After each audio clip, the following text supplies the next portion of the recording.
I'm Ben May, Director of Global Macro Research at Oxford Economics, and I'm going to look at the lessons that can be learnt from the recent conduct of EM central banks.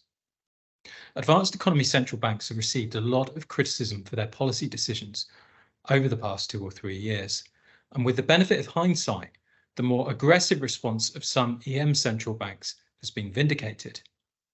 Even so, these EMs have still suffered from very high inflation. Earlier action alone wouldn't have kept inflation in the advanced economies close to target. The key benefit of early action in EMs is that underlying inflation is now on a firm downward path. This has left EM policymakers closer to pivoting to rate cuts than their advanced economy counterparts.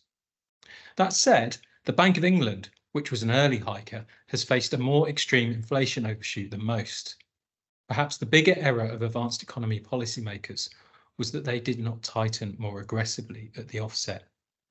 In the time that the Bank of England had hiked rates by 100 basis points, some EM central banks had raised their policy rates by 400 basis points. Looking ahead, we expect central banks to rely less on credibility and anchored inflation expectations to control inflation.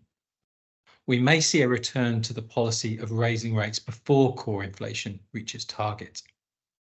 Finally, policymakers may question whether slow, steady, and well-flagged hikes is automatically the optimal way to tighten policy.